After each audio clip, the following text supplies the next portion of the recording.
નમસ્કાર. શ્રી કેશવ કેળવણી ટ્રસ્ટ સંચાલિત શ્રી સરસ્વતી વિદ્યા મંદિર મહેમદાવાદથી હું ડૉક્ટર નીરવ શાહ. આપણે ધોરણ 10ના વર્ષ 19-20ના વિજ્ઞાન વિષયના પ્રકરણ 14 ઉર્જાના સ્ત્રોતનો અભ્યાસ કરીશું. ઉર્જાના સ્ત્રોતોમાં આપણે પરંપરાગત અને બિનપરંપરાગત બંને પ્રકારના ઉર્જા સ્ત્રોતોનો અભ્યાસ કર્યો. હવે આપણે જોઈએ છે 14.4 પર્યાવરણ વિષયક પરિણામ. એન્વાયરમેન્ટલ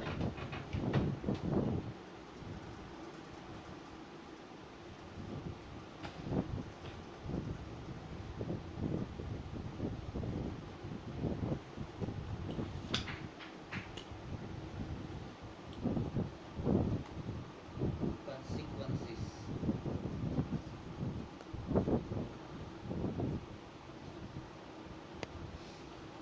પર્યાવરણ વિષયક પરિણામ. તો પર્યાવરણ વિષયક પરિણામ એન્વાયરમેન્ટલ કોન્સિક્વન્સીસ. આપણે પરિણામ એટલે રિઝલ્ટ સમજતા હતા કાયમ, પણ હવે આ કોન્સિક્વન્સીસ એટલે પર્યાવરણ વિષયક પરિસ્થિતિઓ જે પેદા થાય છે, બરાબર. એટલે આ બધું આપણે ઉર્જાના સ્ત્રોતનો આપણે ઉપયોગ કરીએ છીએ, તો એનાથી પર્યાવરણને ફાયદો થાય છે કે નુકસાન થાય છે, એ એના પરિણામ છે. તો અહીંયા પરિણામ એટલે ફાયદો અને નુકસાન, એટલે એને કોન્સિક્વન્સીસ કીધું છે, બરાબર છે. આગળના વિભાગમાં આપણે ઉર્જાના વિવિધ સ્ત્રોત વિશે અભ્યાસ કર્યો છે. કોઈ પણ ઉર્જાનો સ્ત્રોત પર્યાવરણને કોઈને કોઈ રીતે વિક્ષેપિત કરે છે. વિક્ષેપિત કરવું એટલે નુકસાન કરવું અથવા તો એમાં ફેરફાર કરવો. વિક્ષેપ કરવો એટલે તમારી જે ગતિ હોય એ ગતિની અંદર આપણે સ્પીડ બ્રેકર બમ્પ આવે છે, બરાબર. તો એનાથી શું થાય, તમારી ગતિમાં વિક્ષેપ પડે છે, બરાબર. તમે મસ્ત વિક્ષેપ એટલે આપણે બીજી ભાષામાં કહીએ તો ખલેલ પહોંચે છે, બરાબર. ખલેલ પહોંચે છે. તમે મસ્ત ભણવા બેઠા હોય, હમણાં જેમ અત્યારે થયું એ, તમે લોકો માંડ બધું રાગે પડ્યું હોય, બધું આમ કોન્સન્ટ્રેશન માંડ જામ થયું હોય ચોપડીમાં ને પેજમાં, અને એમાં મારા જેવું આવીને એવું કે ચલો હેડો હવે ભણવા બેસી, એટલે તમારી જે લિંક હતી એ તૂટી જાય, તમારી ગતિમાં વિક્ષેપ પડે. તો અહીંયા ઉર્જાનો કોઈ પણ સ્ત્રોત પર્યાવરણને કોઈને કોઈ રીતે વિક્ષેપિત કરે છે. નંબર 3, આપણે આપેલ પરિસ્થિતિમાં જ્યારે આપણે ઉર્જાના સ્ત્રોતની પસંદગી કરીએ છીએ ત્યારે તે નીચે પ્રમાણેના પરિબળો પર આધાર રાખે છે. ઉર્જાના સ્ત્રોતની પસંદગી નીચેના પરિબળો પર આધાર રાખે છે, બરાબર. નંબર 4, સ્ત્રોતમાંથી ઉર્જા પ્રાપ્ત કરવાની સરળતા. સ્ત્રોતમાંથી ઉર્જા પ્રાપ્ત કરવાની સરળતા. બીજું, સ્ત્રોતમાંથી ઉર્જા પ્રાપ્ત કરવામાં આર્થિક ફાયદો. ત્રીજું, ઉપલબ્ધ સાધનોની કાર્યક્ષમતા. અને ડી, તે ઉર્જાનો ઉપયોગ કરવાથી પર્યાવરણને થતી હાનિ. આ 4 મુદ્દા પર, એટલે આ 4 પરિબળો પર આપણે પસંદગી કરીએ છીએ. પર્યાવરણને ઓછું નુકસાન થાય એવી વસ્તુ આપણે ઉપયોગ કરીએ છીએ. કાર્યક્ષમતા વધેલી હોય, ફાયદો થતો હોય, કારણ કે સૌથી પહેલો તો આપણે ફાયદો જોઈએ ને, કે ભાઈ ફાયદો થવો જોઈએ. નંબર હવે આવશે 4. જ્યારે આપણે સીએનજી જેવા સ્વચ્છ બળતણના વિષયમાં વાત કરીએ, આ સીએનજી નું ફૂલ ફોર્મ શું છે, કોઈને ખબર છે? Natural gas. હા, કમ્પ્રેસ્ડ નેચરલ ગેસ, બરાબર. તો એ સ્વચ્છ બળતણ છે, એના વિષયમાં વાત કરીએ ત્યારે તે કહેવું વધારે યોગ્ય છે કે અમુક ઉર્જા સ્ત્રોત બીજા સ્ત્રોતની સરખામણીમાં વધારે સ્વચ્છ છે, બરાબર. આપણામાં કેટલાય લોકો એવા હશે કે જે ગંદા ગોબરા હશે, ને કેટલાક લોકો એવા હશે કે જે સ્વચ્છ હશે, બરાબર. તો આ આના કરતાં વધારે સ્વચ્છ છે એવું આપણે કહી શકીએ. આપણે પહેલા જોઈ ચૂક્યા છે. શું ચૂક્યા છે? જોઈ ચૂક્યા છે, બરાબર. હે, આ જોઈ ચૂક્યા છે. આપણે ગાડી ચૂક્યા એવું સાંભળ્યું, પ્લેન ચૂક્યા એવું સાંભળ્યું, સમય ચૂકવે એવું સાંભળ્યું, પણ આ જોઈ ચૂક્યા એ ખબર નથી. બરાબર, હવે જોઈ ચૂક્યા છે એટલે જોઈ ગયા છે. શું જોઈ ગયા છે? તો કે અશ્મિભૂત બળતણના દહનથી હવા પ્રદૂષિત થાય છે. એટલે અશ્મિભૂત બળતણથી હવા પ્રદૂષિત થાય છે, વાતાવરણને નુકસાન થાય છે, તો એ ચાલે નહીં. બરાબર, વાપરવો યોગ્ય નથી. પછી કહે છે કેટલાક કિસ્સામાં સોલર સેલ જેવા ઉપકરણોનો ઉપયોગ ખરેખર પ્રદૂષણ મુક્ત હોય છે. તો આ સોલર સેલ એટલે સૌર ઉર્જા. બરાબર, સૌર ઉર્જાનો ઉપયોગ તમે કરી શકો, કારણ કે પ્રદૂષણ મુક્ત હોય છે. પરંતુ પાછું કે છે એવું બની શકે કે તેવા ઉપકરણોની રચનાથી પર્યાવરણને નુકસાન પહોંચતું હોય. સોલર સેલથી કોઈ પ્રોબ્લેમ નહીં થતો, પણ એ સાધન જે બનાવીએ ને એ સાધનથી પર્યાવરણને નુકસાન થાય, તો કે એ ના ચાલે. બરાબર. બીજું કયું વસ્તુ છે? તો કે આ વિષયમાં સતત સંશોધન થઈ રહ્યા છે. એટલે નંબર 5 પછી નંબર હવે 6. આ વિષયમાં સતત સંશોધન થઈ રહ્યા છે તથા તેવી ટેકનોલોજીના વિકાસનો પ્રયાસ કરવામાં આવી રહ્યો છે કે જે વધારે સમય સુધી કાર્ય કરી શકે અને સમગ્ર કાર્યકાળમાં ઓછું નુકસાન પહોંચાડે. એક તો વધારે સમય કામ કરી શકે અને ઓછામાં ઓછું નુકસાન કરી શકે એવા સાધનોનો વિકાસ થઈ રહ્યો છે. પ્રવૃત્તિ 14.8 વિવિધ ઉર્જા સ્ત્રોત વિશે તથા તે દરેક પર્યાવરણને કેવી રીતે પ્રભાવિત કરે છે તેની જાણકારી પ્રાપ્ત કરો. આ જાણકારી અત્યારે આપણી પાસે ઉપલબ્ધ એવું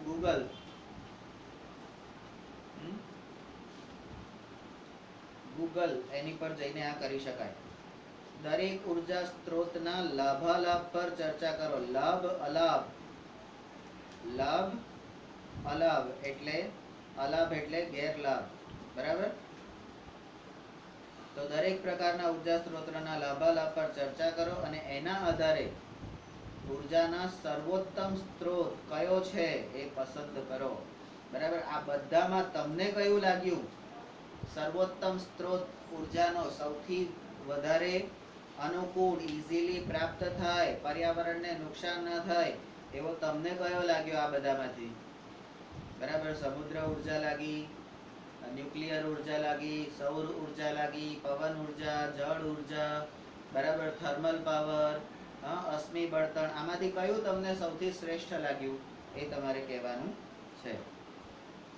ટોપિક નંબર 14.5 કોઈ ઉર્જા સ્ત્રોત આપણા માટે ક્યાં સુધી રહેશે? બરાબર. કોઈ પણ ઉર્જા સ્ત્રોત, જળ છે, પવન છે, અશ્મિ બળતણ છે, ન્યુક્લિયર છે, સૌર છે, કોઈ પણ છે, સમુદ્ર છે, ક્યાં સુધી આપણી પાસે રહેશે? તો કે how long will an energy source last us? બરાબર. આપણી સાથે ક્યાં સુધી રહેશે? આપણે અગાઉ જોયું. શું જોઈ ગયા? તો કે અશ્મિગત બળતણો પર આપણે લાંબો સમય નિર્ભર રહી શકશું નહીં. બરાબર. કેમ લાંબો સમય એ કરીશું નહીં? તો કે આ પ્રકારના સ્ત્રોત જે છે કે જે કોઈને કોઈ દિવસ સમાપ્ત થઈ જશે, તેને ખૂટી જાય એવા અથવા તો પુનઃ અપ્રાપ્ય સ્ત્રોત કહે છે. નંબર 2. હવે આનાથી વિરુદ્ધ આપણે લાકડા સળગાવવા કપાતા વૃક્ષોનો ઉછેર કરીએ તો આપણને જૈવ દ્રવ્ય ઉર્જા એટલે જૈવ ભાર ઉર્જા આપણને મળે છે. બાયોગેસ અને ગોબર ગેસ. બરાબર. તો જૈવ દ્રવ્ય ઉર્જાના યોગ્ય માત્રામાં પ્રબંધ કરીએ તો આપણને અચળ દરે ઉર્જા મળતી રહે છે. અચળ દરે ઉર્જા મળતી રહેશે. બરાબર. અને આવા ઉર્જાના સ્ત્રોત કે જેનું પુનઃ ઉત્પાદન શક્ય છે તેને પુનઃ પ્રાપ્ય સ્ત્રોત કહેવામાં આવે છે. એટલે આપણે અહીંયા ઉર્જાના સ્ત્રોત જે આપણે 8મા ધોરણમાં ભણ્યા હતા એને જ ફરી અહીંયા રિવિઝન કર્યું કે પુનઃ પ્રાપ્ય એટલે ફરીથી મળી શકે અને પુનઃ અપ્રાપ્ય ફરીથી મળી શકે નહીં, ખૂટી જાય એવા એ આપણે જોયા.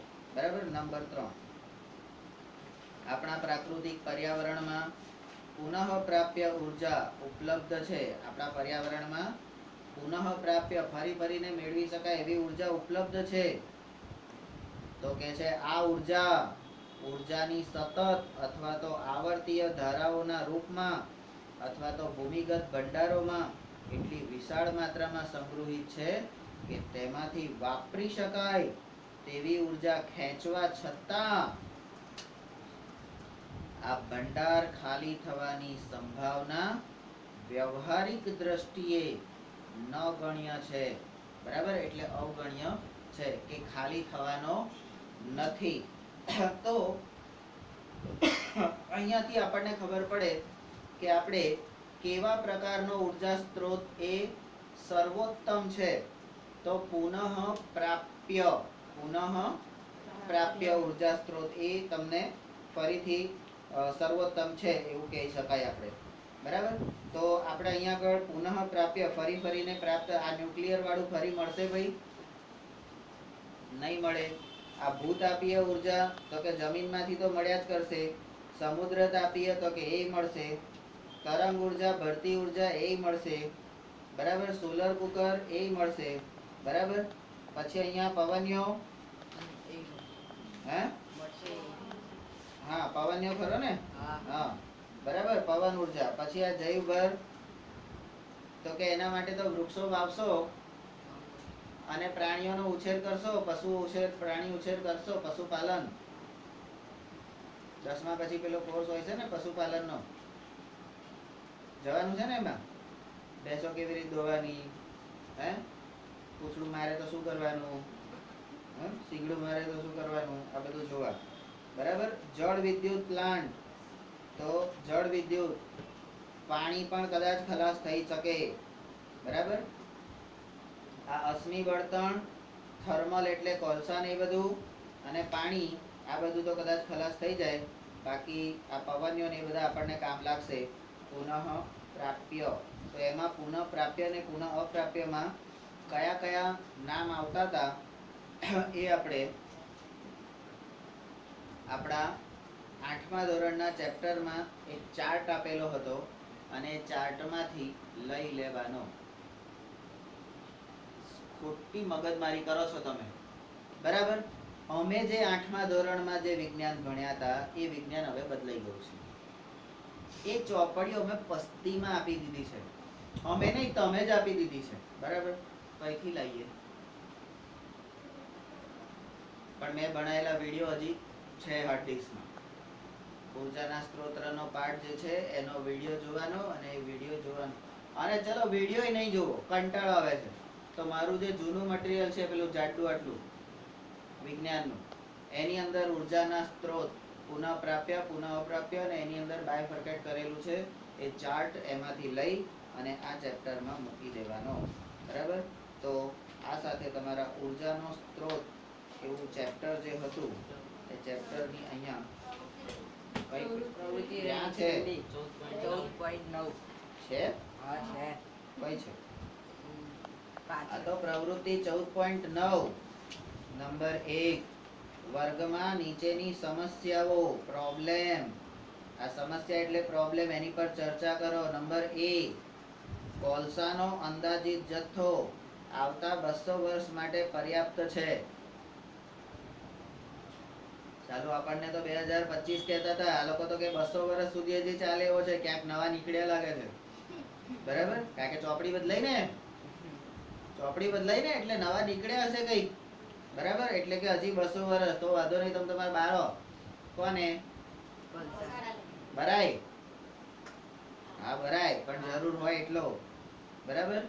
શું આ કિસ્સામાં આપણે ચિંતા કરવાની જરૂર છે કે આપણા કોલસાના ભંડાર ખાલી થઈ રહ્યા છે કેમ અથવા કેમ નહીં? ચિંતા કરવી છે કે નહીં કરવી? ગુરુજી હજી 200 વર્ષ છે, આપણે માણસ 100 વર્ષ જીવવાના ને આપણે તો 100 નહીં જીવવાના. અમે તો 70-80 બહુ કીધું 50-60 માં જ આપણે ફફડી જવાના. બરાબર. અત્યારે અમે 15 ને તો પહોંચી ગયા છે. હવે બીજા 50 વર્ષ જીવવું, એના મગજમારી શું કરવી? એને ખાલી થવું હોય થાય, ના થવું હોય તો કઈ નહીં. બરાબર. તો સાલા તું તારા છોકરાઓને, તારા પેઢીને વારસામાં શું આપીશ? હે? તો આપણા છોકરાઓને પણ ખબર પડી જોઈએ કે કોલસો આવો હોય, એ સળગી શકે. બરાબર. શું એ લાઇબ્રેરીમાં, લેબોરેટરીમાં ને મ્યુઝિયમમાં જોવા જવાના છે કે કોલસો આવો? એટલે ચિંતા કરવી જોઈએ. બરાબર. કરવી કે ના કરવી તમારે બધા ભેગા થઈને નક્કી કરવાનું છે, કરવું કે ના કરવું. બરાબર.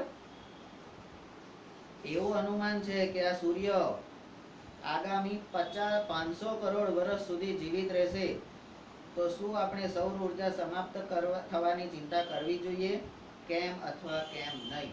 તો સૌર ઉર્જાને ખલાસ થવાની ચિંતા આપણે બિલકુલ કરવી જોઈએ નહીં. પણ જે ઓઝોન પડમાં જે ગાબડું પડે છે, બરાબર, એનાથી સૂર્યના જે અલ્ટ્રાવાયોલેટ કિરણો આપણા પૃથ્વી પર પડે છે, એના વિશે ચિંતા કરવી જોઈએ. બરાબર. બાકી સૂર્ય ઉર્જાની ચિંતા કરવાની જરૂર નથી, કારણ કે આ 500 કરોડ વર્ષ સુધી હજી સૂર્ય ઉર્જા ફેંકવાનો છે. ત્યાં સુધી તો આપણા 84 લાખ અવતારો, એવું કહેવાય ને કે ભાઈ એક નાના જીવમાંથી અવતાર લેતા લેતા લેતા લેતા લેતા લેતા આપણે મનુષ્ય બન્યા. બરાબર. તો ફરીથી પાછા 84 લાખ અવતારોમાંથી પસાર થઈ અને આપણે મનુષ્ય પાછા બનીશું. ત્યાં સુધી આ 500 કરોડ વર્ષ સુધી, એટલે ત્યાં ચિંતા કરવાની જરૂર નહીં. સૂર્ય તો ત્યારે હશે જ. બરાબર. કારણ કે કેટલાક જીવજંતુ એવા હોય, એનું આયુષ્ય કેટલું, તો કે હમણાં જન્મ્યું 1 મિનિટમાં મરી જવાનું. બીજું એક હોય, હમણાં જન્મ્યું 10 મિનિટમાં મરી જવાનું. બીજું તો કે કલાકમાં, પછી તો કે 10 કલાક, પછી એ રીતે દરેકના આયુષ્ય હોય છે. એવી રીતે 84 લાખ યોનિમાંથી આપણે પસાર થવાનું છે. એટલે આવું બધા કહે છે બ્રાહ્મણો કે શાસ્ત્રોમાં 84 લાખ અવતાર લઈએ ત્યારે પાછો મનુષ્ય અવતાર મળે. બરાબર. તમે જેવા કર્મ કર્યા હોય એવો નેક્સ્ટ અવતાર તમારો એવો થાય. બરાબર. તો આપણે કેવા કર્મો કરવા જોઈએ? માર જેવા. શું? હા, ભૂલે ચૂકે મારા રવાડે ના ચડતા. બરાબર. તમને સારા કામ કરવાના, આવી રીતે ટેકો નહીં દેવાનો. બરાબર. આ સારું કામ નથી, તો સૌર ઉર્જાની આપણે ચિંતા કરવાની જરૂર નથી. બરાબર. પછી કે છે નંબર 2, ચર્ચાના આધારે નક્કી કરો કે કયો ઉર્જા સ્ત્રોત ખૂટી જાય તેવો છે, અખૂટ છે, પુનઃ પ્રાપ્ય છે, પુનઃ અપ્રાપ્ય છે. તમારી દરેક પસંદગી માટે કારણ આપો. હવે આપણે એક પ્રશ્ન પૂછીએ અને પ્રશ્નનો જવાબ માટેનું કારણ, વાય, તમે વનરાજને કે વનરાજે તમને પસંદ કર્યા એમ. હજી વાત વાગોડે, ભેંસ ભાગોડે, છાસ છાગોડે એવું છે બધું. તો તમને એ ગમ્યો, તો કેમ ગમ્યો? કારણ આપો.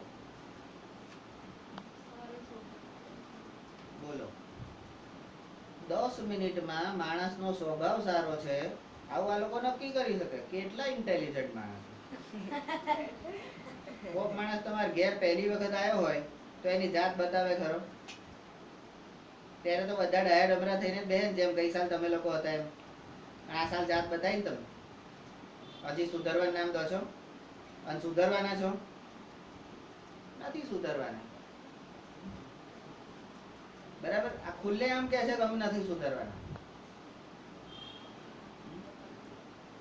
તો પછી સ્વભાવ સારો હતો એ કારણ તમને યોગ્ય લાગે તો અમને વાંધો નહીં. અમારે તો જે માથે પડ્યું ભોગવવાનું છે. બરાબર. હા, પછી બીજું કારણ આપો.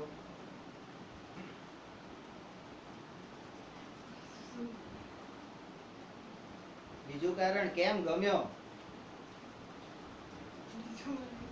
એટલે બીજું મને નહીં ખબર.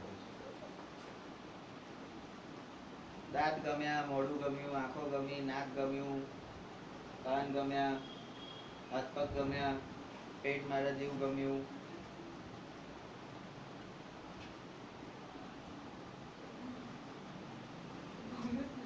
શું મોઢું ગમ્યું ભાઈ? ચાખ્યું તું?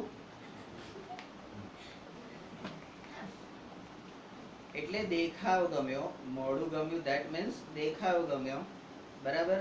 અને લખાણો ગણીએ તો એ જે કહે છે એ પ્રમાણે 10 મિનિટમાં સ્વભાવ ખબર પડી ગઈ.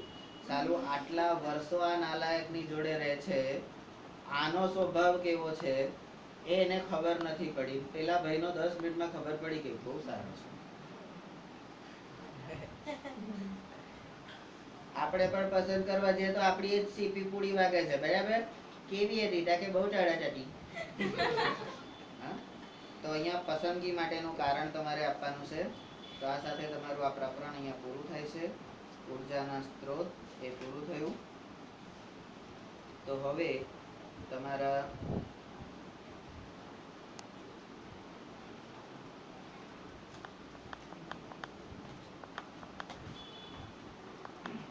પહેલા સેમના જે ચેપ્ટર છે એમાં 2 ચેપ્ટર ધાતુ, અધાતુ અને એસિડ, બેઝ અને ક્ષાર, આ 2 ચેપ્ટર તમારા રહ્યા, બરાબર. આવતીકાલે આપણું મેથ્સ છે, પરમ દિવસે આપણે આ 2 ચેપ્ટર લઈશું.